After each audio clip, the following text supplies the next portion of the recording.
17, happy St. Patrick's Day. And we're going to get started with a prayer and the pledge from Brother Eddie Maynard. He's with the Brooks Baptist Church. Please stand. Good morning, Brother Eddie. Come on over here. Thank you for being here today. The pledge. I pledge allegiance to the flag of the United States of America and to the republic for which it stands, one nation, under God, indivisible, with liberty and justice for all. As you've already stated, today we're celebrating St. Patrick's Day. And Patrick was a very interesting person in history.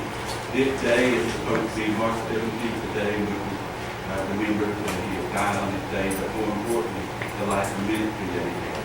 He's credited with converting the nation of Ireland to Christianity.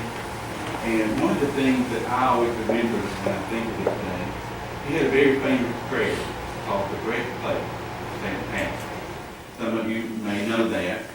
I think regardless of the tradition, I'd like to offer this prayer as our prayer this morning. I think it's a very appropriate prayer. I'd like to read it.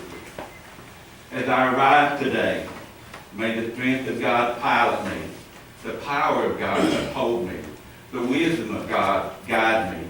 May the eye of God look before me, the ear of God hear me, the word of God speak for me. May the hand of God protect me, the way of God lie before me, the shield of God defend me, the host of God save me. May Christ shield me today, Christ with me, Christ before me, Christ behind me, Christ in me, Christ beneath me, Christ above me, Christ on my right, Christ on my left, Christ when I lie down, Christ when I sit, Christ when I stand, Christ in the heart of everyone who thinks of me, Christ in the mouth of everyone who speaks of me, Christ in every eye that sees me, Christ in every ear that hears me. And everyone who follows says, Amen. Amen. Thank you, Brother Eddie. You may be seated. Brother Eddie, thank you for your service to our community. I greatly appreciate all that you do for our people. Well, I've been at Brooks 22 years. 22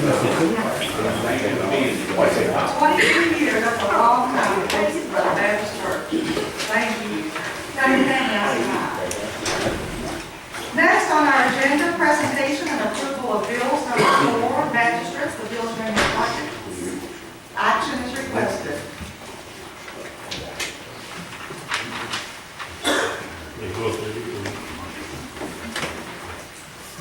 We have a motion. Do I hear a second? I'll second.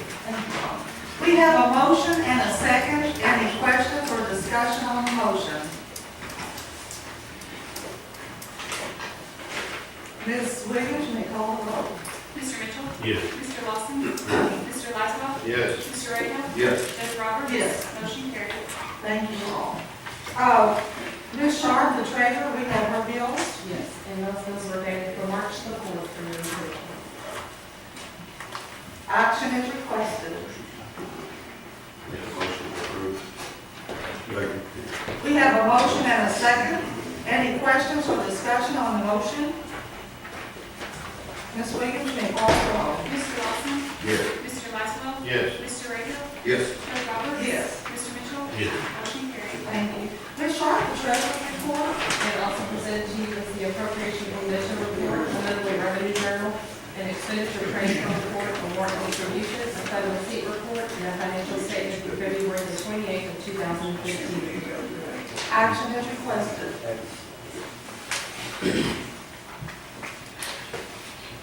I'll make a motion to approve treasurer's report. We have a motion and a second. Any questions or discussion on the motion? Ms. Williams, you may call the roll. Mr. Laswell? Yes. Mr. Rahal? Yes. Judge Roberts? Yes. Mr. Mitchell? Yes. Mr. Lawson? Yes. Motion carried. Thank you. Thank you, Ms. Sharp. Next, we have a very special presentation by Dr. Koo. Pronounce your first name, Dr. Koo. J. Young. Oh, I forgot about the minutes. I'm sorry. Yeah, we'll do the minutes. Excuse me, Dr. Koo. Let's do the minutes. You can see I'm excited about this presentation. Okay, the minutes of March the 3rd, thank you, Mr. Aguilar. Action is requested on the minutes. Make a motion, we accept the minutes. Thank you, James. Second. We have a motion and a second. Any questions or discussion on the motion? Ms. Williams, you may call the roll. Mr. Randall? Yes. Ms. Roberts? Yes. Mr. Mitchell? Yes. Mr. Lawson? Yes. Mr. Russell? Yes. Motion carried. Thank you all. Thank you. Thank you.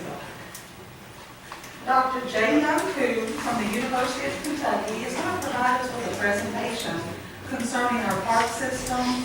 It's my honor and my pleasure to also say that Bill Duffy and Steve Rader have worked very, very hard on this exciting and positive project for our county. So with that said, Mr. Duffy, do you want to say anything first? Sure, thank you, Judge. You're welcome. May I just first time just want to introduce Dr. Koo. She is a native of Korea. She received her undergraduate degree from the University of Korea and also a master's. She came to the United States. She has a master's degree from Yale and a PhD from the University of California. She's been with the University of Kentucky for 3 years now. She works as a professor in the landscape design section of the College of Agriculture, and she's helped other counties in the state of Kentucky with similar projects. Other counties include Bell County, Nicholas County, and Rockeston County. So with that being said, I'd like to introduce Dr. J. Young Koo. Welcome, Mr. Dr. Koo. Thank you. Thanks for having me here this morning. As Phil mentioned, I'll briefly mention where I've been from. I work with the Department of Landscape Architecture, but also I work with the cooperative extension system within the College of Agriculture, which is called Community and Economic Development Initiative of Kentucky. We typically work with small towns or rural counties throughout the state, and Bullitt County happens to be my fourth county that I'm working with the community. So with that, I also briefly mention that the program that I lead is not wholly new. The Department of Landscape Architecture has been serving county for the last 24 years, the 29 years on fiscal development type of design projects. And we happen to be back in Bullitt County, and the last time we were here was 1980, later in the 1980s. So this is the department's second time around in Bullitt County working with communities. So and then I'll lead into how I got to Bullitt County. So during last spring, Mr. Bill Duffy and Mr. Steve Rader from Bullitt County has requested some assistance with working on trails and park systems within Bullitt County, and we started out with one short trail. We attempted to connect the confluence between Salt River and Forest Fork to the burn line, and for that, we initiated a research project with 4 other students that I hired on a 10-week mission. So through that 10-week process, we seeked into a lot of data that's already existing and did analysis, computer run analysis, and something similar to the screen that you might be able to see there. And we did this process for 6 different routes. And this is what we found at the end of a 10-week research process. So those are a range of different ways to connect confluence to burn line. And we kind of also looked into expanding that to somewhere near Villanova Winery as an extension going up to the parklands of Forest Fork in Jefferson County and see what other potentials might be. After this summer research project, I brought my students into Bullitt County. The students worked on a 3-month process of expanding a trail system throughout the whole county. So now, since last August, my students, there were 18 students, we worked into looking throughout the whole county and see what other possibilities or opportunities existed within the county. And this is the end product from that class. As a 3-month process, they called it Bullitt County Greenway, envisioning the future of connectivity. So for the rest of the presentation, I'm going to brief through 6 plans that the students have worked on and kind of provide a range of ideas. Some might have some similarities, some might have differences, but I wanted to share all the ideas so that the community could engage on any further endeavors related to this type of park system.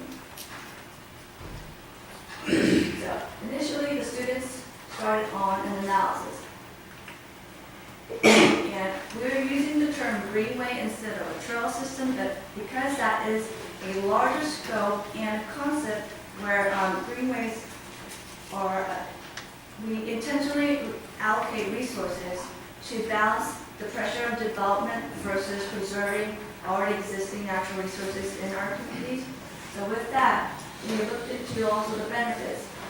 The first benefit we actually looked into was enhancing the physical connectivity of the county, but in the process, improving quality of life, helping with redevelopment opportunities, creating a sense of community, and as an indirect effect, see if there are any economic growth endeavors that the community might be able to attract through this process or act of having a greenway system within the community.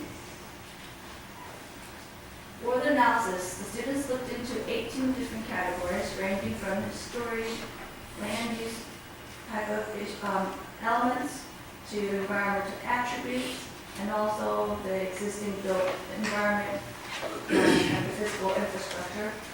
We also looked into the social environment in terms of how Bullitt County is changing demographic-wise, some economic activity-wise, but also looking into tourism opportunities in the future. With that, the students also looked into 18 different case studies of where trails or greenways exist currently. Among the 18, they chose to share 3. One is Elizabethtown Greenbelt, which is a county from Bullitt County. They actually started their greenbelt or trail system since the late 1970s, and it's still going on, and they've actually expanded to the current system you see on the map. In Louisville, there's a trail system called the Louisville Loops, but also the Parklands of Forest Fork, the most current addition to that system, runs along Forest Fork and it ends at the borderline of Jefferson and Bullitt County. So this was one of the reasons that we wanted to kind of expand that opportunity down into Bullitt County. And the last one the students wanted to share was a greenway called Big Creek Greenway in Atlanta. But the lesson that they learned from there was that taxpayers actually voted to get a trail system in it, and they funded the trail project and finished within 5 years. So those were 3 out of the 18 case studies that I'm sharing with you today. But we can share the rest of the case studies if the community would like to do that. So with that, students actually worked with the public in our September workshop in Bullitt County. We were down in the extension office.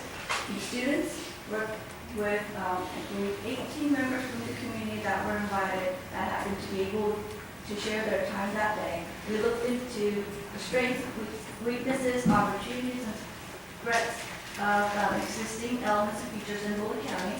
We shared goals and objectives for the trail system and greenway that could have any other different goals and objectives that county communities in the county wanted to see or improve in the future. We looked into the students shared ideas in terms of what could happen where, but these are very initial plans from that half-day activity. With that, the students went back into studio or UK and worked on 2 more months on their designs. And this is what we presented to the community back in December. So we were back in Bullitt County and they presented. I will be sharing 6 plans. So but there are a lot of images and stuff to figure out. So please feel free to ask questions, but I would like to ask if you could kind of save it to the end so that I don't prolong my presentation right now. So with that, I'm going to share 6 plans. The first one is Discover Bullitt County, Keep Calm and Trail On. The students wanted to see how a healthy ecosystem could help with the overall also economic aspect of the community. With that, they have created a healthy Bullitt County plan including trails, but with different goals. So connecting, interacting, challenging, but also exploration opportunities. So the goals and objectives were to connect the ecosystem, the economy, and the community so that we could discover, keep calm, and trail on to a connected and healthier Bullitt County. So they looked into what other attractions exist within a 2-hour drive from Bullitt County. Looked into where the populations are distributed currently within the county. Also looking into the sensitive ecosystems. And they wanted to pull these together based on community concerns and their own observations and recommendations for a healthier Bullitt County. So with that, the connecting people, connecting habitat, promoting commerce, promoting infill development, and also exploring trails throughout. With that, they focused on 3 different areas, or each plan focused on 3 different areas. One was down near the Lebanon Junction with the Exploration Trail. Another in the heart of Bullitt County with the Spirit Trail. And another further north with Henry Knox Trail, which is more an exploration trail. So that was Keep On, Trail On. The next one they called the Common Element. The Common Element being a destination greenway system within Bullitt County that unites and connects the fragmented areas. So they found that there were various fragmented elements within the county and wanted to create one whole system out of these disconnected destinations. They went through the analysis, the floodplains, streams, environmentally sensitive areas, city boundaries, and also what's connecting all those together currently, which is the major roads. With that, they proposed a program that focused some in the urban core, some in the natural features area, and also cultural resources. And that's their plan of how to connect about all the different elements. And they focused on the urban core natural feature along Salt River and a segment within the area between Bernheim and Salt River. Among all the examples, I just wanted to share one from what they worked on. So this is currently the intersection of 61 and 44, and in the future, with including a trail, how it could or may look like, and in the longer future, if development further happens, how that corridor might be able to fill up in a more densely way. With that, they also have plans for the natural feature area and the cultural area. So going back to the common element, so it's connection, multi-use of green spaces, but also providing a stronger county identity. The third plan, they call the boundary loops, with the goal of having a boundary where the trail system or greenway would connect various elements. And these were some of the programs that they intended to include in that plan. And this is how a greenway might look like from their plan. So connecting, having a central circular area, but also connecting into different loops, especially Suffersville and Mount Washington. So those would be the core boundaries for now, but that can also expand in the future. So they also focused on a conservation area and how a section of the trail might look like with cars and people within the whole system. Some trailheads within the conservation area. And some focus in a tourism focused area that they think would be an opportunity. This one exists between Bernheim and Salt River.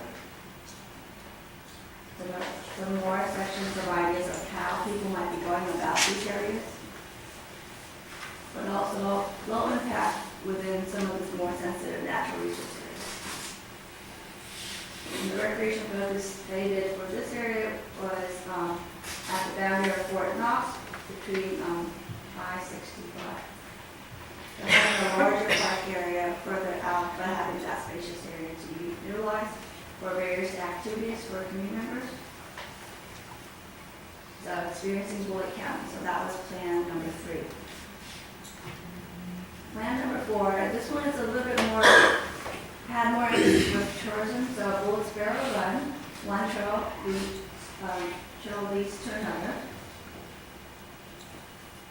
They wanted to integrate the idea of bourbon and wine with the wellness and habitat within the community, so merging tourism and healthy activities.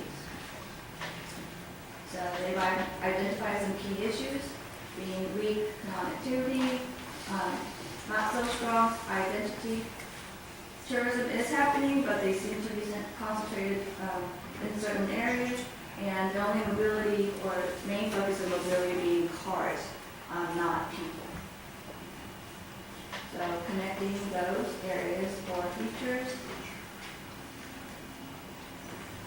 So the goal for this plan was connecting destinations, improving tourism and community activity, but also enabling the county to establish an identity that's self-sufficient.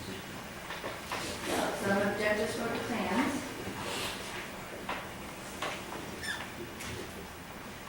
And the concept of connecting areas and elements. And this is then for Bullitt's Barrel Run. So there's a Weinberger Trail within the central area, a Knobs Adventure Trail west of I-65, and some community trails connecting Shepherdsville, Mount Washington are places where neighborhoods are existing. And in terms of phasing, they suggested or think that it could be economic to start out with a Weinberger Trail, having that influx go into the non-adventure trail, which would also be a tourism, another different type of tourism attraction, and then overall like community trail system. So potential impacts will be evidently being some economic activities for the county. Plan number 5 is Try Bullitt Trail. They want to make connections for a community, endorse stewardship for our nature and natural resources, but also provide recreation opportunities for people. And overall, a healthier Bullitt County. So they also did analysis of the county. They identified opportunities, and these were some of the more focused elements that they wanted to further look into. This is how the existing county was perceived by students based on their learning. And these are the programs that they wanted to further promote. A green corridor, natural space, and connection.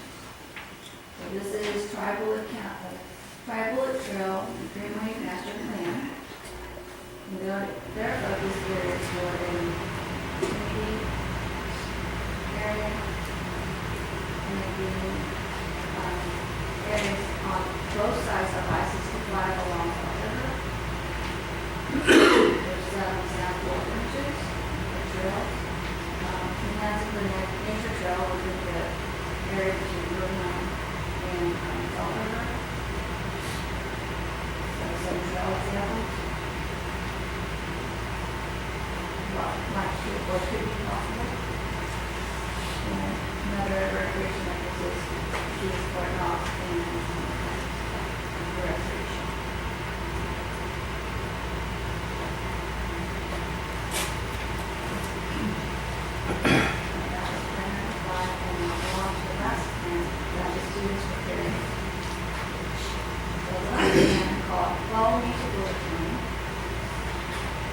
They've identified all these contributions of what Bullitt County is about today. But they wanted to provide a timeless experience for the local community, but also people that they want to pull into the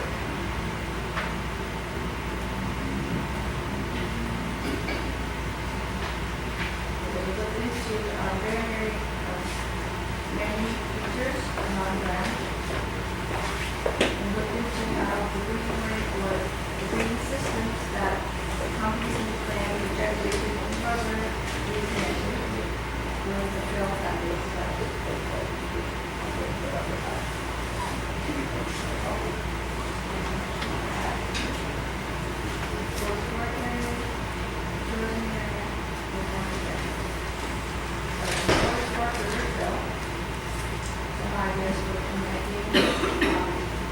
ground level, but also through the waterway, flowing down from Forest Park into Salt River. Access points in the trail bed, so people will be able to get onto the trail. That might happen along Forest Park.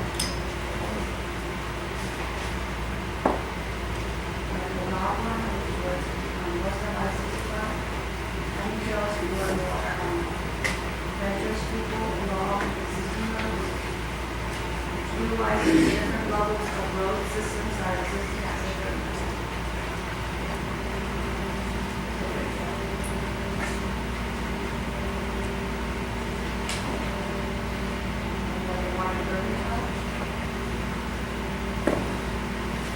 in this case, they can go further into the forest land and away to Salt River. That experiences. The timeless experience that they wanted to close. That was all we need to go through. Those were the 6 points that I wanted to share with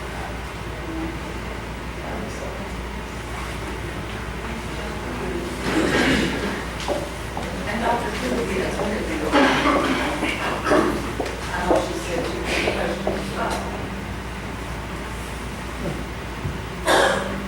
questions about the plans or ideas that the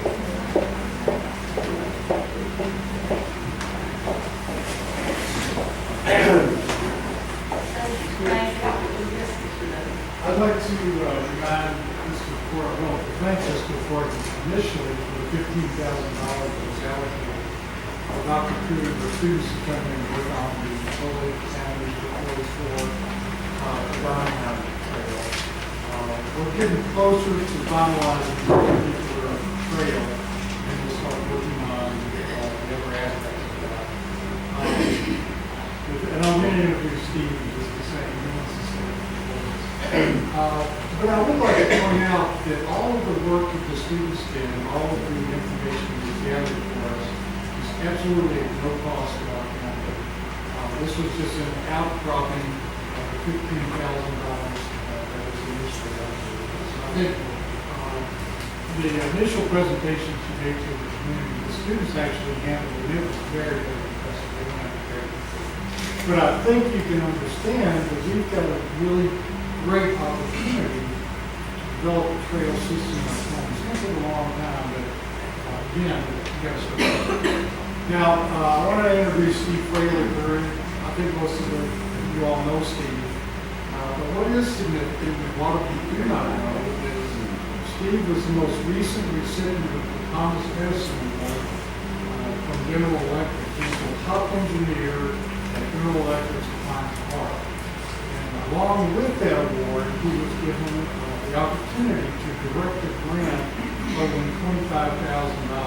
And I'd like for him to just say a few words about that. Yeah, just briefly, now that $25,000 is going to the future fund. Dr. Steve Henry directs the future fund activities, and right now he's going down. They've got activity going down Forest Fork into Bullitt County, all the way down to Villanova Winery. So the money's going to be used for research for the University of Kentucky and the University of Louisville. in landscape design and also for hydrology studies, environmental studies, the students are going to be going through there. So there's going to be some real development coming down the Fiscal corridor in the trail. So this thing is real, and it's basically up in that area right now. And and that's kind of part of the offshoot of all this. We want to get from that trail all the way to the burn line, so then you can connect basically two regional treasures, one being Burnham Forest with the Department of Forest. So you can have basically a neighborhood access park system that's almost 1 mile long. If you put it into account 1 mile, but many miles long if you take into account all the way. So that's where the money's going, and that's for Bullitt County. One other thing, this is kind of we've been working with volunteers. Bill and I have been working with the planning zone, the new land use plan. Most of the area we've been working is transportation. We've been working on all sorts of transportation projects, long-range transportation projects in the county. And so the land use plan was last updated in '98, and it's now being updated. It's going to be released soon, and it's been a long process.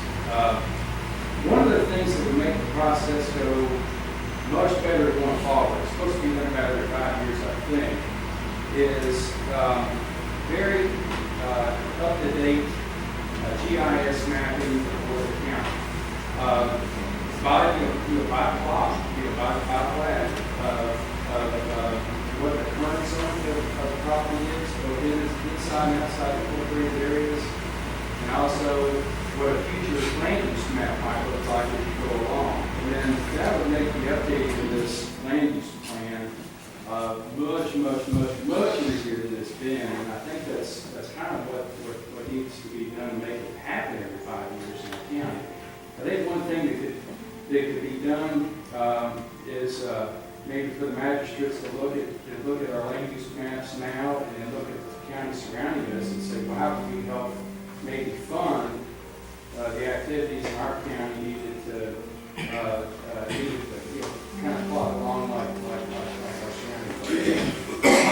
Is that fair, Brian? Well, right now, Ryan has been updating our zoning map, and we're up to date on that. The land use map, future land use map is what Chris Lawry's working on for our comprehensive. Oh, yeah, that's Yes. And he is right, now that we're getting into this, by GIS, by parcel number, it's gonna speed up the land use planning from now on, and also, be more accurate on our zoning maps, because the map we have now is from 1968, and every time there's a zoning change, we have to draw in as best we can where we believe that parcel is located. So by the GIS program, it helps us to locate that exact parcel, and then we can put the zoning in the right spot. And that's what Brian's been working on for the last year. And it all takes time because of as many zoning changes as we've had in the counties. And years ago, they didn't keep very good records. So it's been a very long process. So we just wanted to basically just say whatever support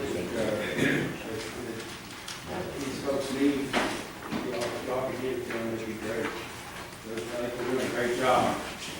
It might be a real question, but when he mentioned Largo, I'm new at this court, the $15,000, what was that allocated for? That was allocated to pay the University of Kentucky for the time the students put into and Dr. Perry put into designing that trail. What trail? It's a trail from basically Ford, Salt River to Birmingham. Oh, okay. So they've come up with 12 different opportunities, and I think what we're going to be doing next is going over those, narrowing them down, and then making a presentation Okay. to the Parks Board and ultimately to the Fiscal Board. Would you guys, and once you do it, would it be a cost estimate on that too? Is that part of it? Or is it just- Not from the university, but we could, we've got the names of several landscape design firms that we could ask them for a cost estimate. There's a lot of things that go into that, such as do you want them paved, do you want them just, brush clear, whatever else. So, once we get the location or an idea where we want the location, we'll meet with the landscape design firm, get some cost estimates, then we'll come back to Fiscal Court. Just quick, what I'm asking, we go to the Bullitt Sport, the one that Henry out there, and it's, every time you go down there, there's thousands of people. I mean, it's a nice day like this, I mean, they're be very nice, something Yes. close to that Bullitt County. You're talking about the parklands? Yeah, they go from Shelbyville all the way out to, almost Mount Washington. right there. Yeah, Mount Washington, and then Mount Washington is going to be, I talked to Dr. Henry a couple of days ago, Mount Washington is going to be putting in some parks that are going to have access down to the trails. It's not going to be the parklands, but the trails that he's going to be putting in along the fork there are going to have access to Mount Washington, and they'll put in, so folks in Mount Washington will be able to go into the parklands if they want to. So really, if we can get down the Forest Fork corridor, find a way to do that, then you got people from north of the river, I guess the Zone area, Bellevue area, Shepherdsville area, Mount Washington area, they can have neighborhood access, basically, move that ditch, if you want to call it that, and then move up and down, move up and down the Forest Fork corridor into. And then if we can find a way to go to Bernheim, then you have access all the way down here in Eastwood Way, and even the industrial park, employees from the industrial park. So there's, you can have an awful lot of people that can have immediate access to something back in there. That'd be very nice. Thank you. With report from Mission, I'm going to let Dr. Food, while the agenda continues, sort of get her equipment, so we're going to have to stay around 2 hours. Would you like to introduce, This one, that I brought in my student who was working all over the class, Sean, he'll be graduating soon. you'll be graduating in May? So you see the light at the end of the tunnel? As we college students say, at that point. Congratulations to you. Thank you. Mr. Duffy, Mr. Kramer, thank you all so much. Any other questions from the court? To Mr. Duffy or Mr. Kramer or Dr. Food? I just want to say thank you. I know it's it's not a financial gain for you guys, but I know you both live in Bullitt County. You like the rest of us want to see this county move forward and be enjoyable in the future for sure. Thank you so much. You're welcome. Anything else? Thank you all so very much. Yes, go ahead, Dr. Food. Need some help? We have no old business, new business, first reading and public hearing of zoning ordinance 2015C-01, Cheryl Mitchell and Melissa Mitchell. Director Hammer? Good morning again. Our first reading is docket number 2015Z-01, Gerald Mitchell and Melissa Mitchell asking to rezone their property from agricultural to R1 residential. The planning commission heard this case on February 2015 and recommended a favorable recommendation to fiscal court because this is an agreement with the comprehensive plan. Mr. Flaherty? Good morning, Mr. Flaherty. The zoning ordinance number 15-03, series 2015, an ordinance changing the zoning from agricultural to R1 residential. The property in question is 1.665 acres, more or less, located at 225 McGovern's Farm Lane, in an unincorporated area of the county. Whereas the fiscal court of Bullitt County considers the evidence of public hearing held by the planning commission and the recommendations of the commission. Whereas the fiscal court concurs in and adopts the reasons of the planning commission for said zoning change and approves and accepts the recommendations of of the Planning Commission, this matter is set out in 7 minutes. And now therefore be ordained by the Fiscal Court of Bullitt County, Kentucky, Section 1, that the above property located in the unincorporated area of Bullitt County and more particularly described in the minutes and records of the Planning Commission, docket number 2015Z-01, is hereby changed from agricultural to R1 residential. Section 2, this ordinance shall take effect upon publication, given first reading in the regular meeting of the Fiscal Court of Bullitt County, Kentucky on the 17th day of March 2015. Be given second reading and voted upon in the regular meeting of the Bullitt County Fiscal Court on the 7th day of April 2015. Thank you, Mr. Flaherty. Is there anyone here that wants to speak in favor of this zoning request? Is there anyone here that wants to speak in opposition of this zoning request? Okay. And then we will have the vote on April 7th. Thank you, Director Henry. Number 2, under new business, Director Larry Hatfield to present solid waste annual report. Good morning, Director. Good morning. I'll be very brief. I just want to update the new matrix. Every year we receive approximately $72,000 of state fund to clean roadways along public right-of-ways. In that $72,000, if we don't spend that money, we have to write a check back to the state. So I am happy to say that we did spend $80,656.13. We cleaned up a total of 1,491 miles of road, an average of 64 ton of garbage, 6,469 bags of garbage. Now, not all that 80,000 is what I call real money. It is money that I'm allowed to write off. In other words, a constable may use his squad car, I can write off $8 a night. I can write off the dump trucks the county uses, and this and that and the other. So that's how we received this year a little over $72,000 again. So my budget runs from January to December, not July to July. So anyway, the report's in. I'll get approval back from that, hopefully. That'd be in March 1st. So the next thing I want to talk to you about is I need permission to advertise for bid, if you all so desire, to do the Bullitt County Cleanup Days. I've got them scheduled for tentatively April 25th at Nichols Fire Department, North Bullitt High School, and Bullitt East High School. And on May the 9th, Lebanon Junction Elementary and Old Shepherdville High School. Last year, we did them pretty much on the same Saturdays. But I've been to permission and then to run the ad and for the judge, well, we don't say anything for them. Cost of it's, and we're probably going to run the county around $20,000, give or take.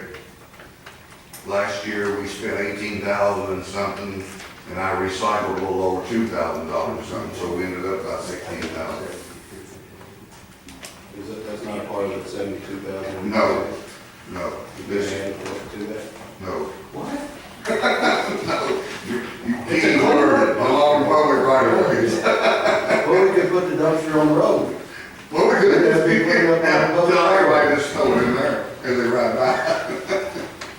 This is a very worthwhile program. It's been done for years. How many years has it been done now, right? I've done 11. 11 years.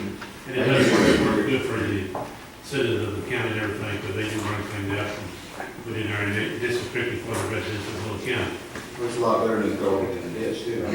And it's been our abatement program, back to that and everything. That's been going on for a number of years. The state set this up for a number of years, and you can take these people out there and work them, clean up your roads and everything. So it's all faith physical.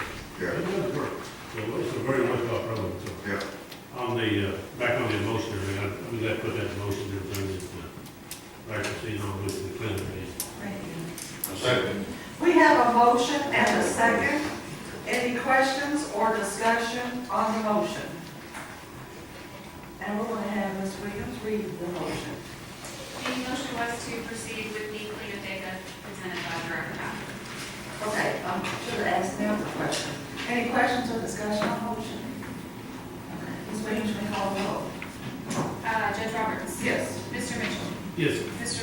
Yes. Mr. Westbrook? Yes. Mr. Raymond? Yes. Motion carried. Okay, the things that we will not be accepting on cleanup days will be yard waste, trees, limbs, logs, etc., garbage, tires, items containing freon and hazardous material. You should have said that ahead of time. Yeah. But I just verified that there, April the 25th and May the 19th, April the 25th, or May the 9th. Maybe not LJ and yes, May the 9th, 11 Junction and Old Shepherdville High School.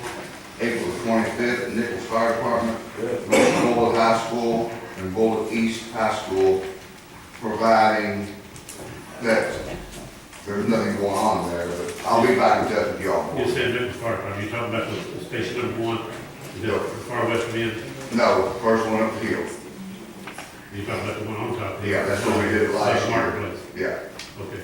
But if you want your district, you want to change it, the reason we changed it is because it kind of splits everything up. You know, from, instead of taking all the equipment away at Plum all the way west, we tried to save a little time and everything like that, so Does that work better for that? it did last year. Yeah, Okay, because they had it at Nichols School for years. yes, but we run into, what's the machine gun place? Yeah, we have a lot of trouble sometimes trying to schedule around them with traffic. Okay, That was one of the main reasons we moved it. and then I know they, of course, they got the other firehouse there with the station. Yeah, Not free before. yeah. But we use the one right on top of the hill on the right. We do a complete circle. Yeah. That works well for you. Okay. we do, encourage you, so that the advertises this, that way that will be allowed to go to property and there's a lot of cars from to help. Yeah, I will. One more thing, and I'm out of here. Does the court want to do the household hazardous waste grant? If you do, then I would like for you to vote on that, and what that amounts to. I will ask for $18,000. I've received it. This will be my 3rd year. If we receive 18 and we spend 6, then we have to pay 25% of what we spend. Now, 25% of roughly 6,000 is going to be, what, 1,500? Now, I write off my inmates, I write off the sheriff's Ford Explorers, and I write off different things like that that I can legally do that doesn't cost us anything, but it does it helps us on the paper. So theoretically, you're going to spend probably right around $1,000, $1,200 taxpayer money. So this will be the 3rd year we've had it. If you want to do it again, I need to know so I can apply for the grant. The grant's due April 15th. Bullitt County Fairgrounds. Location 4 hours. And, you know, anybody that has any household hazardous waste can bring it to us. Have a company that comes out of Cincinnati that sets up. They're very professional. They know what they're doing. They're available to the state. They do it all over the country. And they'll come in on a Friday afternoon, set up on a Friday afternoon. We do it 4 hours on Saturday and we're out here. We took in 6,000 something pounds of household hazardous waste at the last one. Took in 9,000 something pounds household hazardous waste on the first one. Cleanup days, I won't take propane, I won't take lead acid paint, I won't take latex paint, I won't take any type of mercury. We got 25 pounds of mercury on the first household hazardous waste event, believe it or not. I won't take anything hazardous on cleanup day. I mean, I'm not gonna sit here and tell you that it don't get missed because it does. When you've got 15 people working and you've got cars backed up 25 and 30 deep, somebody's gonna sneak in a campaign with you. But that's what we try to watch it, but if you wanna do the household hazardous waste again, we will. If you don't, we're gonna wait and hold off and do it next year, that's your all's call.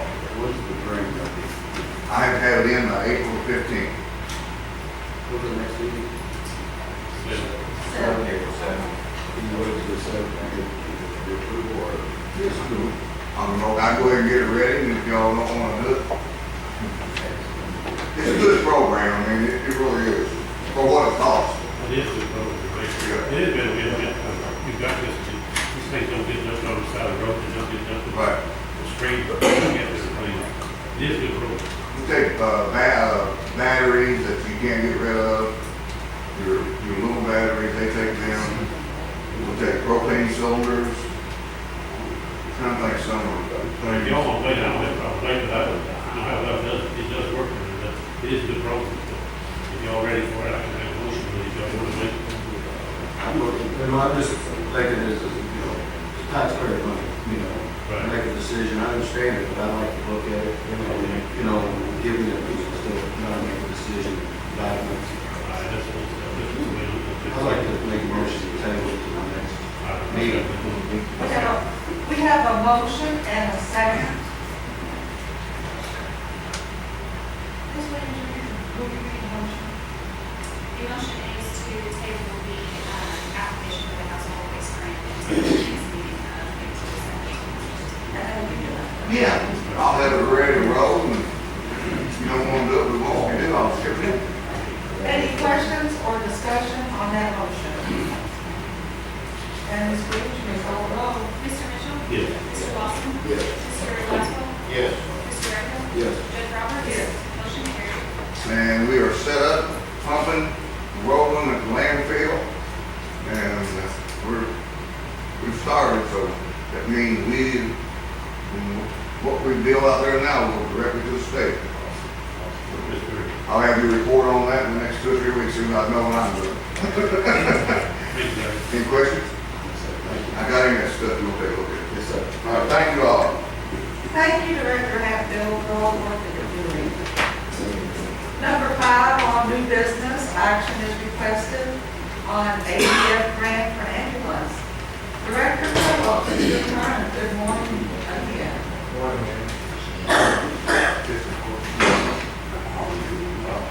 Let us know what ADF is.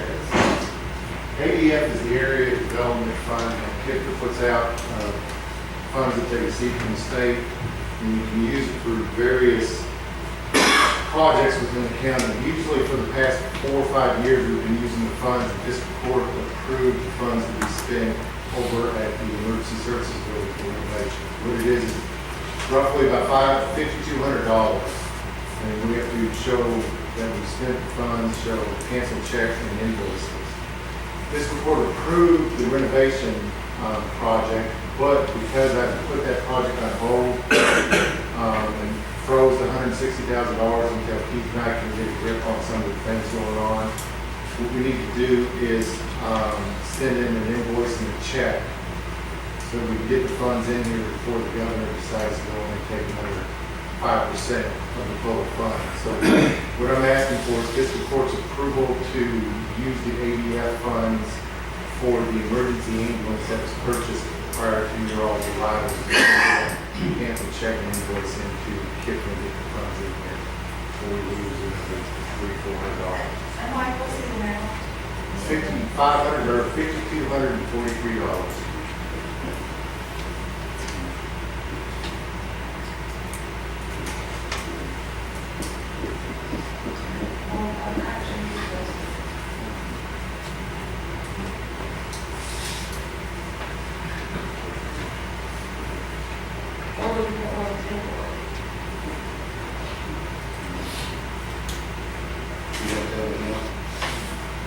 No, all I'm trying to do is speed it up. What I can do is go spend $5,200 on the building and turn in the invoice and the cancel check. All we're trying to do is use the money before he does another 10%. And again, like, we don't know what happened in the past at all, when we come up here to spend, it's okay, taxpayer money, we don't have any information, besides that. What I'm looking for, and this is just a new thing, again, is when I authorized to spend $5,000 on, and I'm not saying that, I don't have any paperwork, I don't have anything, to know anything about that. And I'm not saying it's right, I'm not saying it's wrong, I'm just saying for me to make a good decision on taxpayers' money, to not have anything to go off of. The misconception may be that I want to spend this money. We've already spent this money. The ambulance has been purchased. All I'm asking for, we need court minutes when I finally submit the application that says fiscal court approved the funds being used for the new truck. We bought the truck, so all I'm doing is I need to send the court minutes in, the invoice and receipt. I'm not asking to spend $5,200. We've already spent it. All I'm asking for is the approval to use the ADF funds towards that emergency purchase of vehicle. So that I can take the invoice, the cancel check that I already have, and get the application sent in tomorrow. So you're not asking us to write a check? No, all I'm doing is, we're changing projects. And I guess I didn't make that clear. Spending money on the building that fiscal court approved last time, I'm asking to change the project to a project that we've already expended funds on, so that all I have to do is finish the application, take the canceled check and the invoice that we already have and just submit it so that we can get that money in here before we lose any more. So no, I'm not asking to spend funds, just changing the title of the project, but I'm sorry, I didn't clarify. Yeah, I mean, that's still not, okay, I'm just, know what you guys think. Here's what I'll do, I'll just submit the invoice and the canceled check at the next meeting, and then that way I'll have a canceled check and then two-page application, I'll just submit it at the next meeting. Well, yeah, let's just table it.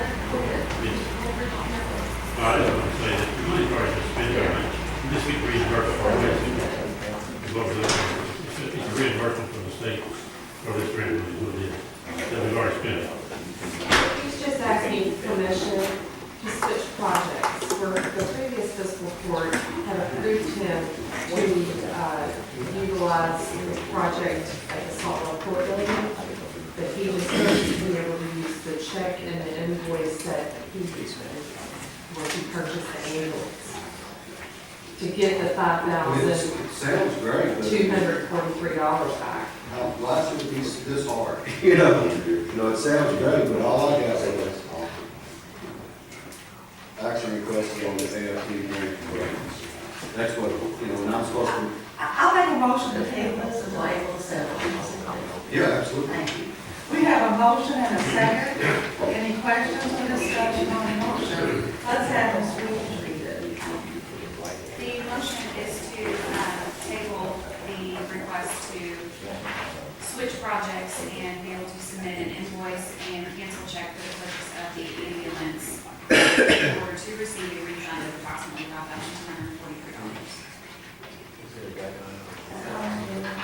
Yeah, and Mike, I'm not. That's fine. I'll submit a copy of the canceled check. Well, right, because when you first come up here, we was writing a check for $5,000 some odd dollars. And now I'm trying to comprehend it a little bit, but if I can see it on paper and say, okay, yeah, that's great, I understand, I love it. So the $160,000 thing, can we purchase one? No, and see, That's again. you guys got caught, the $160,000 is budgeted money that we put in the budget to spend on renovations in the building. Okay. That was approved in the budget. What I've done, because of revenue projections and other issues, I froze that and am not spending that money and not doing any renovations at the building. So because we're not doing anything at the building, I'm not gonna have invoices to submit for ADF fund reimbursement by the end of the budget. So all I'm trying to do is, I found something that will qualify for that ADF grant to get it in before the governor. The governor usually comes in at the end of the year and he'll do another 5 to 10% cut on certain funds and we'll lose funds. So all I'm doing is, I've stopped that. We can no longer, I'm not gonna spend any money out of that fund to have an invoice and a cancel check, so I found another project that's eligible so that we can get it submitted and get the money. Okay. Well, again, I'd just like to say, Fine. I'm just confused. Again, I'm still everywhere. If we, just everything. If I get it on paper, know what I'm signing, know what I'm voting for, and I can physically look at it, that'd be appreciated. And I apologize for any inconvenience and That's fine. my ignorance in the process. That is fine. April the 7th won't be a detriment. No. All right. Okay, any other questions on this? Okay, Ms. Williams, will call the roll. Mr. Lawson? Yes. Mr. Laswell? Yeah. Mr. Riker? Yes. Judge Roberts? Yes. Mr. Mitchell? Yes. Motion carried. Thank you, Ms. Williams. Yes, thank you, Ms. Williams. Okay, yes, Director. We'll go ahead and. Yeah, well, yes, because I'll support your recommendation. Next item on the agenda is the hiring of personnel for the 911 center. My recommendation that we hire Megan Stan, Dylan Slaughter, and Daniel Holbert at the 911 center. Starting salary would be $12 an hour. Daniel and Dylan would be part-time dispatchers, and Megan would be full-time dispatcher. Okay. I'll make a motion to, based upon the recommendation of Director Phillips, to hire the folks that he just mentioned at the salary he just stated and the full-time or part-time. Do I hear a second on the motion?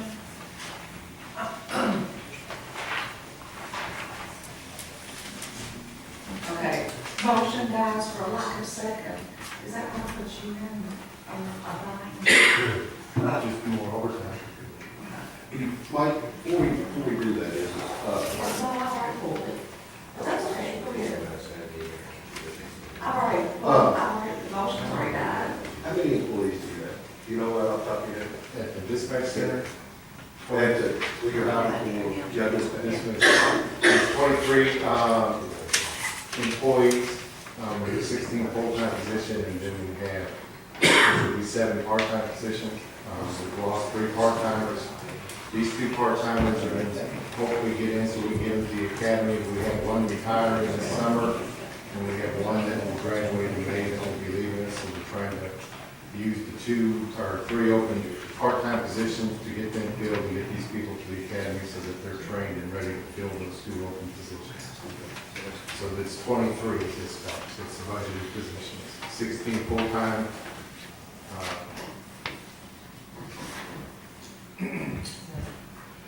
That work at the center that actually do the job, and then you have the deputy director's position and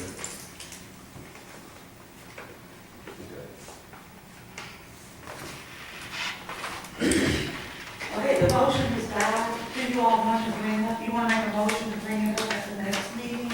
Okay. You want to make a motion? Yeah, make a motion, we table it or deny? I've already, the motion has already died. Mr. Woolridge, do we have to take a vote for the motion to pass today? No. Okay, I'll second your motion. To table it? Table it. I'll second Mr. Baker's motion to table this until April the 7th. April the 7th, right? Yes. Can I ask for clarification for the next meeting on what I'm going to have to do to make sure that is it the names? Because it's my understanding it was on the agenda. The problem with the names are, 2 weeks prior to the meeting, we offer these employees the job contingent upon fiscal court approval, drug testing, lie detector, and then we get them ready to go to suitability. So if this we've got to go through that process within that 2 weeks, and I may not have names until the night before we get all the results back to the test. And we're trying to get them in here. So is it going to be, am I going to have to submit the names in the packets so that we change our time frame? Is that what the issue is? Or is it? Name will be different than these names? What I'm getting at is if we hire again, if I need to change our hiring practice to where I have to submit names to get them in the packet before you get them, and we've got to move our whole hiring process 2 weeks ahead, if that makes sense. Because once we offer them, they have to pass a drug test, and we may not get the drug test back before. So if I sent you a name, they didn't pass the drug test, you guys may have names, and I'm gonna walk in here with other names, or I'm gonna have to wait 2 weeks. And this, so I'm just trying to get clarification of what we need to do. If I need to move everything back and start interviewing different and doing our drug testing and suitability and lie detector at a different schedule, then Carla and Bridget and I need to work on that. Okay, so, okay. So that we're clear, so you all want the names in the packets? Okay. the packages comes out on Thursday before the meeting, right? Yes. So what I have to do is just change the schedule so that I know they passed their drug screen, their polygraph, and everything before, and then they accept it. And what it does is usually we offer it so that they can get their 2 weeks notice. And then by the time you all approve it, we have orientation set up, and these 3 people would have started Wednesday, so we can do our week's worth of orientation. So it's just tweaking what we've done in the past to get you all the names. Okay. Thank you. Any other questions, magistrates, or Director Phil? The last thing I had, Judge, the judge asked me to, Okay, what's our motion, Ms. Williams? To reiterate, to table this till April 7th, it was not voted. Thank you. Any other questions concerning the motion, which Ms. Williams will read again for clarification? The motion is simply to readdress the hiring of the 3 potential employees until April the 7th, 2015. Any other additional questions on that motion? Okay, Ms. Williams, you may call the roll. Mr. Laswell? Yes. Mr. Ricker? Yes. Judge Roberts? Yes. Mr. Mitchell? Yes. Mr. Lawson? Yes. Motion carries. Thank you so much, Ms. Williams, for that. for the April 7th meeting, you guys won't be receiving these names in your package, you already have them. So it'll be the same names. So we'll just, and then what we'll do is, we're going through the EMS process now, and we'll tweak that and make sure that we're ready for the next fiscal court meeting. The last issue the judge asked me to bring up is the status of where we're at on our state of emergency. We are still under a declared state of emergency, probably until tomorrow or Thursday, depending on the receding of the flood walls, or the flood walls. The flooding areas, so that Jimmy and the state and the cities can get in and evaluate their roads in different areas. Upon my recommendation, the judge signed an emergency declaration Thursday morning. We had all the snow, mainly for 2 reasons, so that we had the flexibility to move Jimmy's personnel and equipment into the cities and or to assist the state with any issues that may happen. And because we had so much snow that they needed to use the grader, they took the personnel out of the trucks, and it allowed us to bring at least one retired individual and put him back in the truck and run a truck while the 2 graders were running and to assist Jimmy. The second issue by declaring also made us eligible for possible FEMA reimbursement. I've been in close contact with the state. We're evaluating where we're at in that process. We have to jump through 4 hoops in order for the county to be eligible. First hoop we have to jump through is to make sure that we have a record snowfall of at least 10%, no less than 10% of our record snowfall. Or we could be a county that adjoins Bullitt County could meet their record level and would make us eligible. Right now, FEMA, the state, and National Weather Service have 3 different totals that they're trying to figure out who is and who is not correct before they will even allow us to let us know that we've made it through that hurdle. If we make it through that hurdle, the second hurdle will be that Bullitt County has to show that we have spent $284,000 in time, equipment, materials within that slope. Right now, just roughly doing the numbers, we have not even met $100,000. But because of the flooding and the combined 2 storms, we'll be able to do potholes, coal patching, and then any damage to any areas, mudslides, the roads due to flooding. So that's why we're keeping the emergency declaration until Thursday, so we can evaluate everything that's going on in the county. As soon as that happens, Jimmy and Chaz and Ronnie Fick and Jim Bohannon are comfortable that we're good. I'll ask the judge to extend the state of emergency, and then I will keep working with the state and FEMA to make sure that if we are eligible, that the appropriate paperwork is filed from the county and the city. So, but I'll let let you know as soon as the judge rescinds that emergency declaration. Mike, can you add in equipment, like, broken snaps, some equipment be added into that price? Yes, and part of it, I'll just use the road department, it's going to be the biggest one that will put us above threshold. So we get the charge for the plow, the truck, the salt spreader, there's 3 different items, and then the amount of salt that they lay down. And then we can try to recoup parts or different, if Jimmy tore up a plow because he hit a car and was buried in the road, right? We would be able to try to reclaim that we could use the grader time. Part of the problem was there was so much snow that Jimmy has advised me, and I've learned something, that we did not get much salt because they had spent so much time plowing and With so much rain, snow, So, that kind of hurt us in a sense, helped, we didn't use it so we didn't expend it, but it's going to be hard to make our threshold. But we combine all 8 cities, we can actually use the school system, the sewer plant, the sanitation district.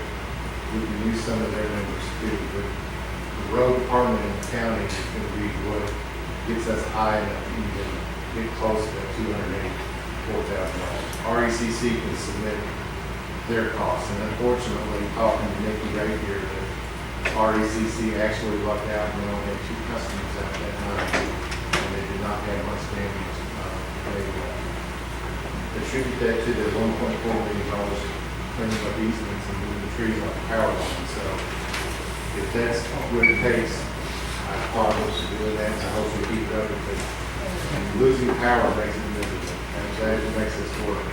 The only other thing that I want to convey to the magistrates and the judge, that you see your fire districts, and I cannot stress enough how much these fire departments assist EMS in situations like that. Fire departments supported EMS on either pulling the squads out and or helping these crews haul patients through 22 to 30 inches of snow while we're pulling stretchers to the porch and pulling patients back to the trucks. So I cannot tell you how much these fire departments assist EMS. So when you see your fire chiefs, the firefighters, just make sure you let them know that you realize that we could not have done it without them, period. We would have trucks sitting on the side of the road, we'd never been out, and or 3 trucks tied up on one standing on the stretcher to do that snow. So I just wanted to convey that and make sure I publicly thank the fire departments. Absolutely. Nothing else, I'll sit down and shut up. Thank you, Mark. Thank you, Director Phillips. Moving on to number 7, action is requested on refinance options for loan on county courthouse EMS building, and we have our CFO, Keith Ruby. Good morning. Couple of things. Been working with Paycor up here, trying to keep you all up to date. Gave you a rundown of 5 options that I think are best suited for us going forward with this. Working with Paycor to broker this deal, all our deals in the past, trying to stay with them, trying to keep costs down. If we had gone to an outside bank, we would have had to have appraisals. There would have been some costs involved that way. Refinancing through Paycor saves us on that. However, there is a couple of things that we have to do. One, we have to have an ordinance involved. We have to have a first reading and a second for this. We want to get the first reading today, no matter what option you all take. And you all got some information. I tried to get that to you all last week. If you want to take action on that, if you want to, we can wait for the second reading if you're not sure which option it is. Again, we cut some of the costs. There is a prepayment penalty on this loan through Paycor, and it's a hefty prepayment penalty. It's over $290,000. We have about 8 years left on 2 of these loans. We have 3 loans that are eligible. The third loan is the vehicle loan, but we have thrown that one out mainly because one of the vehicles is we're going to get reimbursed for that on insurance. We're going to pay that down about half. So we're going to leave that one out. My feeling is that we'll probably have that one paid off at the end of the year anyway. It was too smaller amount. So what we've done is we've tied in courthouse and the EMS building. Again, the judicial center is, we're basically landlords to that one, that's a pass-through. We can't renegotiate that one. The other is the detention center, and that is on bond. That was redone, I think, 2 years ago, maybe 3. But it is on bond. We can't touch that one as well. It wouldn't do us any good to invest in a bond. So what I've done is I've combined the 2 loans. The options that I gave you were 5 options. The first option is to do nothing. If we do nothing, we'll continue to pay interest on them every month, and we have basically a balloon payment then the principal payment at the end of every year. We're currently paying 4.25%. It's fixed. And the reason there's a prepayment penalty for PayPal is that anytime you fix a loan, they add that prepayment. So again, if we refinance this, they consider that a prepayment. That's what a prepayment penalty is. If we continue to just pay like we are, we're going to pay 4.25%, and our annual payment, principal, I'm paying interest monthly, and principal in the year is $377,715.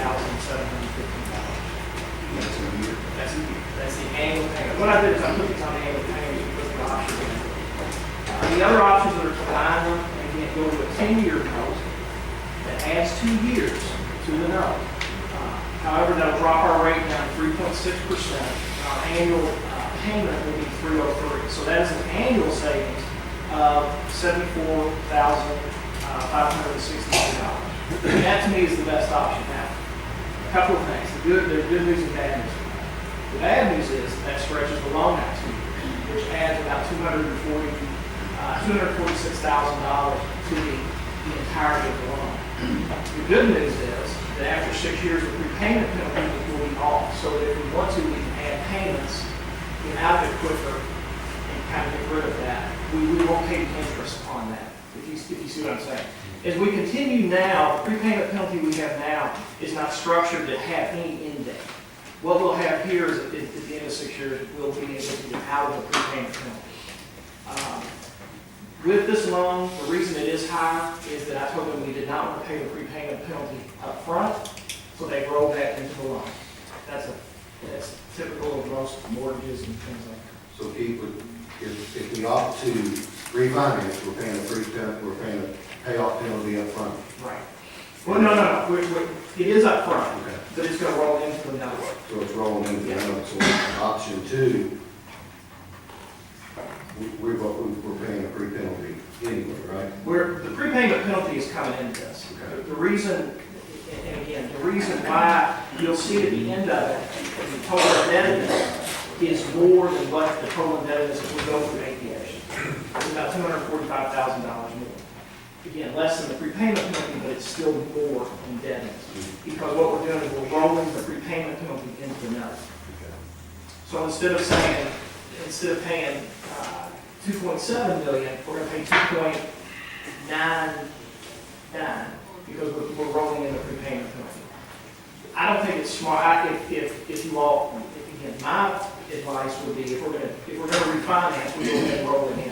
I don't think the county wants to come up with $291,000 to get out of the prepayment. So what we're saying is what we're paying now is 2.5, and then the second option we're going to drop down to 3.6. We're paying 4.25 right now. We're dropping to 3.6. And the reason we have to have the first reading today of the ordinance is because rates are starting to run up. Oh, I agree. I totally agree. I'm just trying to figure out what else. So what you're saying is you don't need a motion on what option to pick.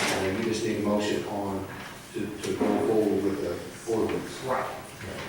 We don't need that. We just need first reading. Yes, we need to do the first reading today.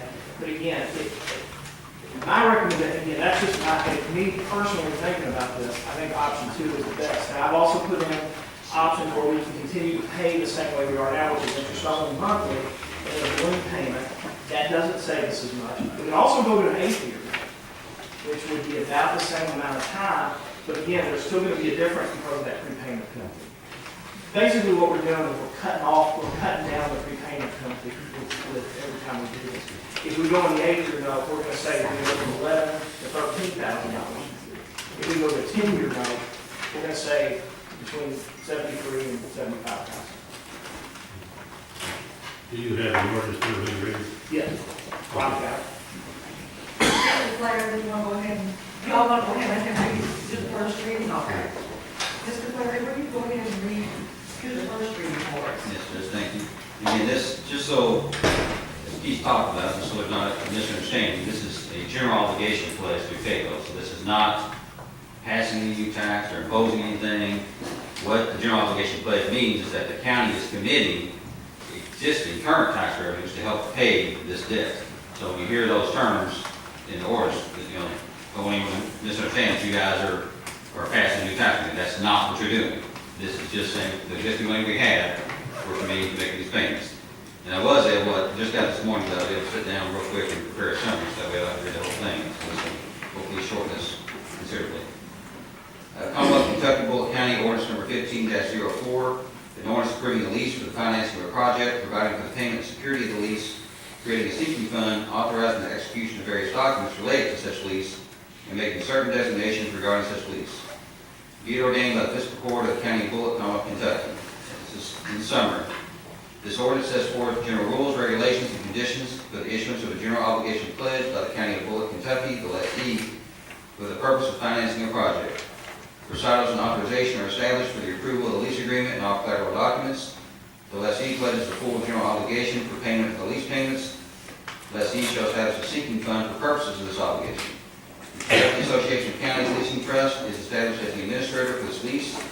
Provisions are included for severability, open meetings requirements, conflicts and effective date, being upon passage and publication. Reference is hereby made to the full text of the ordinance, a copy of which is on file at the office of Bullitt County Clerk, 149 North Bond Street, Sheriffville, Kentucky, 40165, for a complete statement of its provisions and terms. Given first reading in the regular meeting of the Bullitt County Fiscal Court on the 17th day of March 2015, begin a second reading, voted upon and passed at the regular meeting of the Bullitt County Fiscal Court on the 7th day of April 2015. Thank you, Mr. Clary. No action has to be taken on the first reading. And Any questions? Thank you for doing all this. Won't be long. Thank you. Thank you.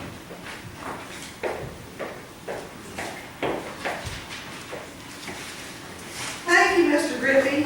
And we'll have our second reading on April the 7th. New business, item number 8. Action is requested on correspondence from Monica Meredith Robinson. And I'll let the magistrate, Mr. Rainier, you want to address that? How you doing? Sure. Great, thank you. You happy today? Absolutely. The question is Monica is suggesting that we didn't, as Bullitt County Fiscal Court, pay her total due of what she was elected at a certain salary. Yes. Was she paid? Do you know, let me ask you that, do you know if she was paid everything that was due to her?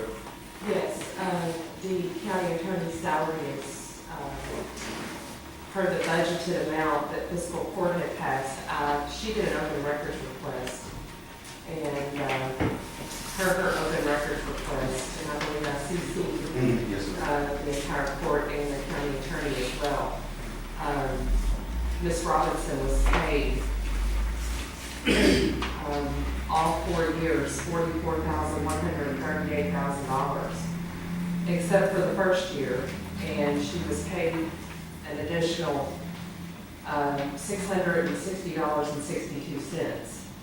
And that difference was in April of 2011. And fiscal court approved an increase as she requested, where the state had requested an increase on her salary. Is that just for that 1 year? Yes, that's the only year that she got in addition to her salary for fiscal court. So in other words, the contract has been fulfilled and everything for all 4 years that she worked. Yes, $44,138.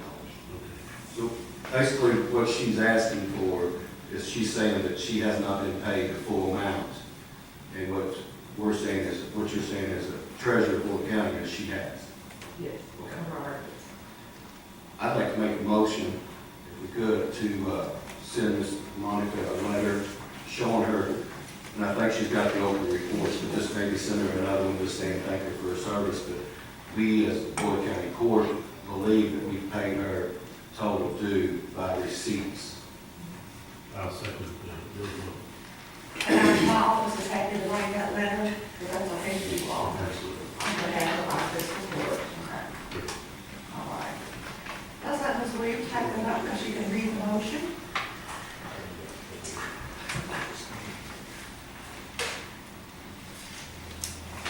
The motion is to send Ms. Roberts a letter stating the Bullitt County Fiscal Court fees. She has been paid in full, over 4 years, or paid in full for the receipts from the treasurer's office. Thank you, Ms. Williams. Any questions or discussion on the motion? Ms. Williams, can you call the roll?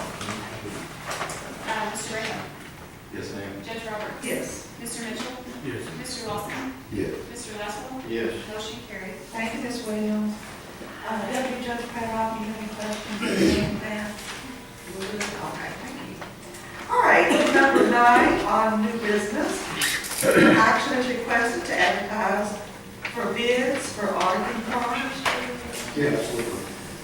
As cool, I've talked to a couple of people, is we haven't had our auditing yet this year started. I don't think we haven't even had a date, did we? Coming in Thursday. I would like to take bids to do our own auditing service out of an outside entity.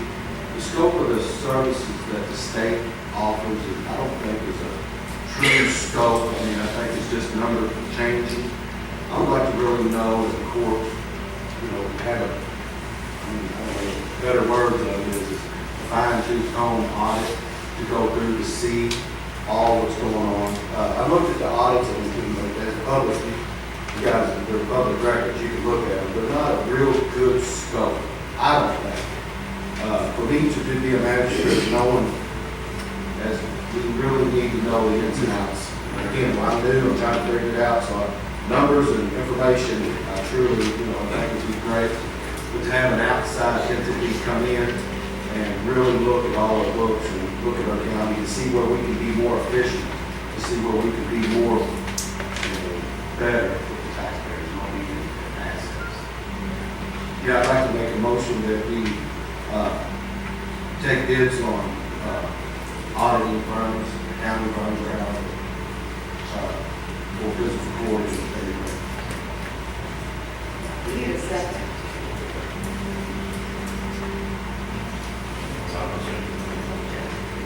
We have a motion and a second, and I'm going to have Ms. Williams read the motion.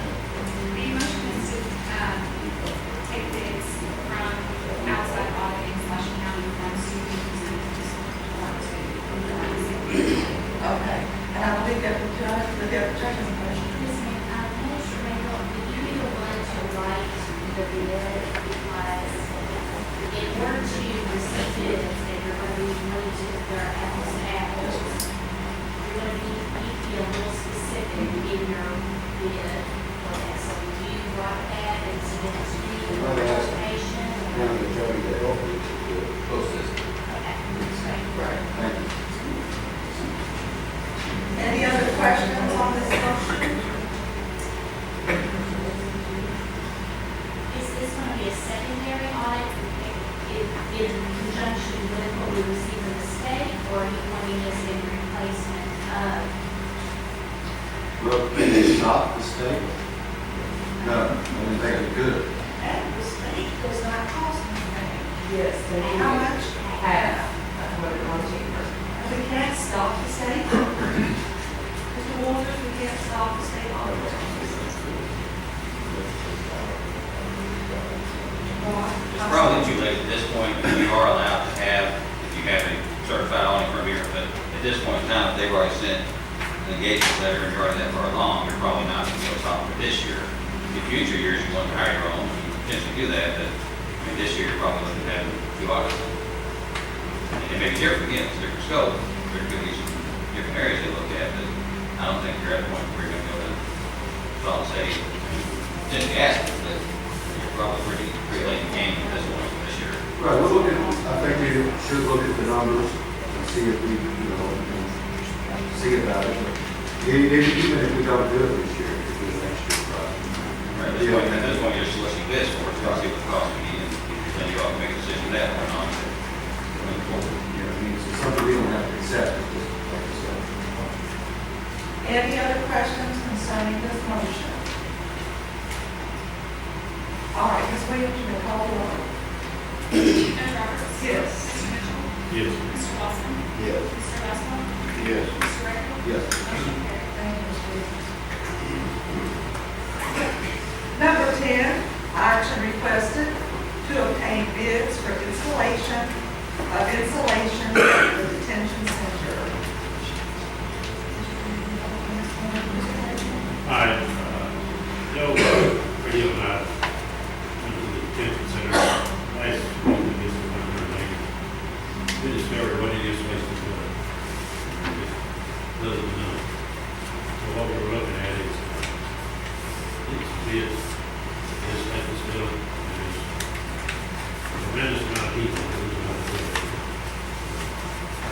Just like we did with everything. And we're going to be looking at, all our other buildings and everything, the different ability to make it more energy efficient. Because we know there's a lot of Yes. Yeah, it's just we, at the court, we're looking over the bills of the process and trying to figure out what we can save if you guys money. Well, this was one of them, our electric bill was $11,000. And it's kind of good like red flag up to me and Dennis and the rest of us, but me and Dennis was lucky enough to be able to take off one day and look at it. So what we did is we went over and crawled up in the attic and everything. You can stand on the roof and it's 80 degrees. I mean, the heat goes straight up. There was never, not even a morsel of insulation in the building. So what we're doing is kind of like again, all the people are trying to work with all the county buildings, just trying to save us a little bit. Okay, we have a motion, and let's have Ms. Williams read the motion. The motion is to accept the bids for the educational centers, properly insulated and safe.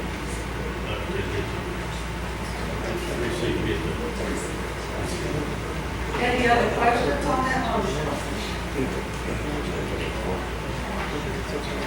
Judge?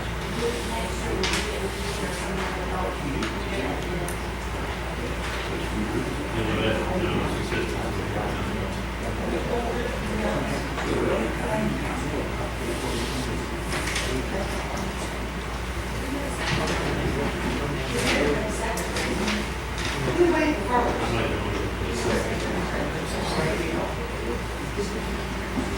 Again, any other questions on this motion? And Ms. Williams, you may call the roll. Mr. Mitchell? Yes. Mr. Lawson? Mr. Westphal? Yes. Mr. Ricker? Yes. Judge Roberts? Yes. Motion carried.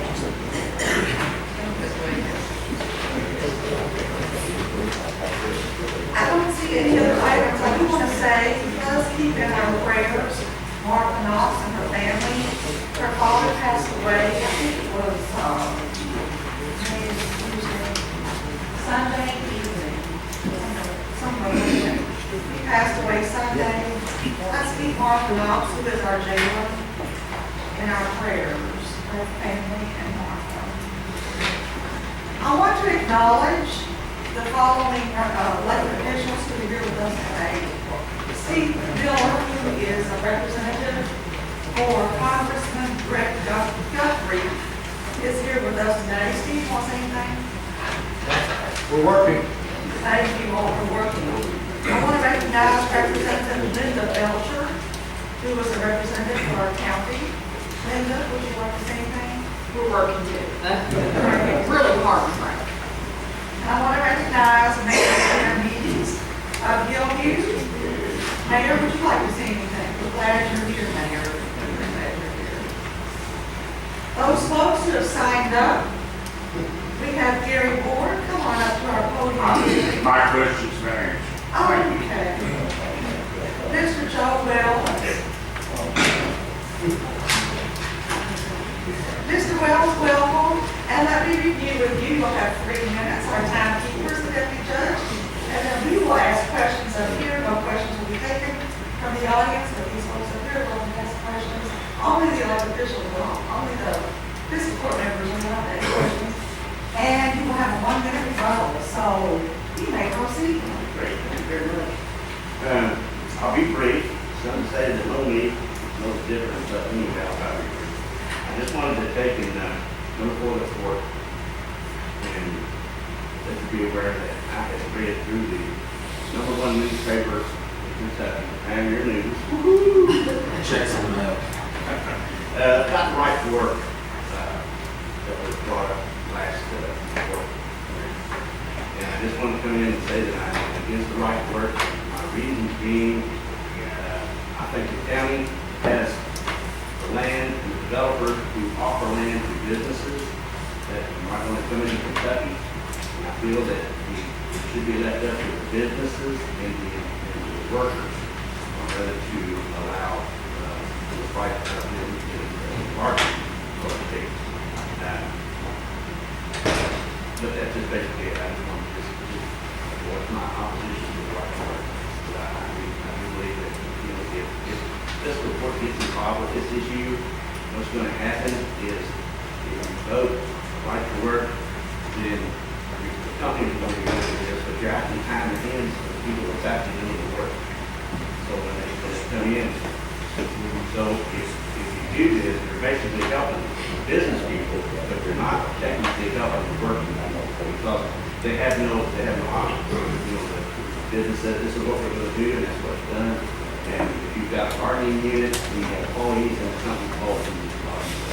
So I would hate to see this court, as great as it is, to get involved in anything like that. I think we just need to just let it take its course, but it has no place in this county for that. Like I said, I believe it's going to just have hands of working people. Like I said, businesses will be okay with it, but you got your men and women that know that you guys in the office, you're technically on purpose. They're really going to make what you're going to make. There's no option for your use. This person here worked there 10 years, and is a good employee, and this person here has worked here 2 months. If they hire us, decide to like this guy a little bit better, they can give him a raise and let this person go here. So I believe in due process, but thank you very much for hearing. Any questions from the magistrates? Thank you for speaking. Mr. Wells, you want any more time? We've got time out. 31 seconds. Oh, that's 31 seconds, That's yeah. not counting the rebuttal.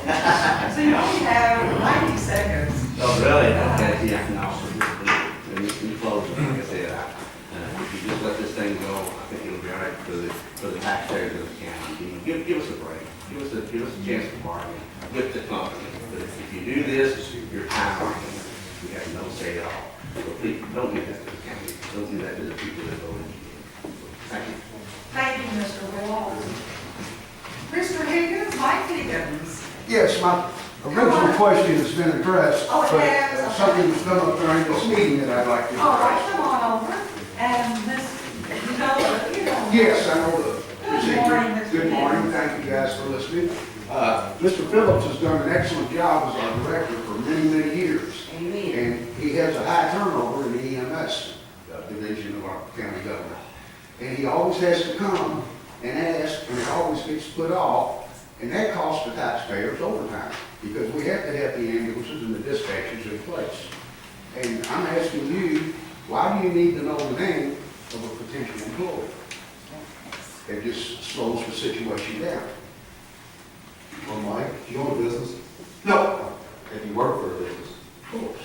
Well, in my thing is when I read my job qualification, if I had one, is that I'm responsible for everything in this county. Okay? Every dime, every nickel, every employee, every car, that's my responsibility. So I would think that the magistrates and the court should know every little thing. And that's why we're doing it, you know, what we wanna know why. When we sit up here, you guys vote us in, okay? We sit up here and you want us to make decisions on stuff to better this county, for one. So when we try to make a decision on, in a 5-minute situation, I don't think that's the betterment of the county. I think that we have every opportunity to look at every name, every invoice. If someone's asking for anything that the county is responsible for, I think that we should have more than adequate time to address that. And that's just me. I'm speaking for myself as a business owner. But that's the reason why that we need to know that. Okay. Now we have to learn. We won't be here. Okay, City Judge, how are we doing? Do you want me to give him rebuttal time, or let him finish the rest of his? Let's let him finish the rest of it, 3 minutes before. Oh, no, I don't need the time or anything, I just want to respond to Mr. Radio, that, of course you're responsible for everything in the county, but it's impossible for you to take on that responsibility. So you delegate. And I think that if you were to delegate to Mr. Phillips, it would save him and you time. It would allow you time to look at other things, and it would allow Mr. Phillips to run his department more efficiently. So that's the point of view that I'm making. Because to try, for every magistrate, to try to know every bill and every problem, well, that's unfair to you. No one would expect that of you or anyone. So I'm just suggesting, because this has been addressed in fiscal court before, and a couple of years ago. So you hire good people. You hire Mr. Phillips, you hire Mr. Stiles, and others. I can't go through them all, we don't have time. But then you trust their judgment. And then if you do your annual budgets or your quarterly meetings, then you address them, you get situations straightened out. I just think it would be more efficient if you would allow your department heads to have more latitude. Thank you. Thank you. Thank you so much. Mr. Higgins, you finished everything you want to finish? Oh, yes, ma'am. Thank There's no you. time. Oh, no, that's okay. Thank you. Can I have the rest of his time? No. It's a very important question about the dispatch. Sandy, I would love to, but I tell you what, since we have this on the agenda, they need to sign up to speak before the meeting. Just simply sign up at the next meeting, and I would suggest getting with the folks after this meeting too. But I know you have a question, but I think I best stick with what the agenda says, or it will open up a can of worms. All right. That's all, those who have signed up on the sign-in sheet, and I have no further comments or business. I had one thing, Captain Cable back there, when Joe and I was over working on this installation and everything, we checked with Salt River. They do an energy evaluation, and Happy's gonna try to get with me to report and everything in regards to trying to find somebody that's under low gas and electric, because most of our buildings and everything is serviced by low gas and electric, so I'm happy to come up with some good names for everything. Thank you.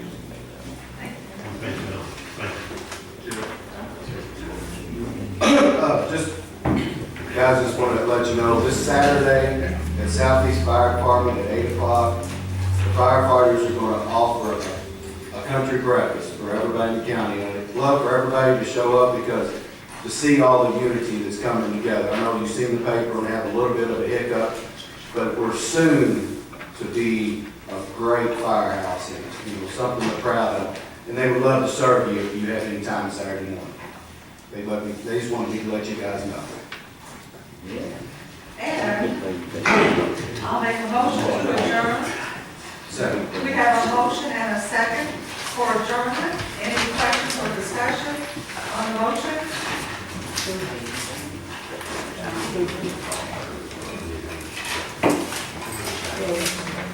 Just silence.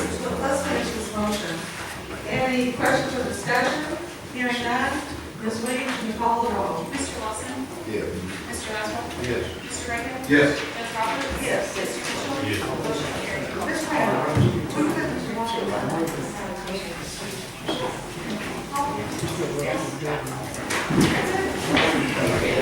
it.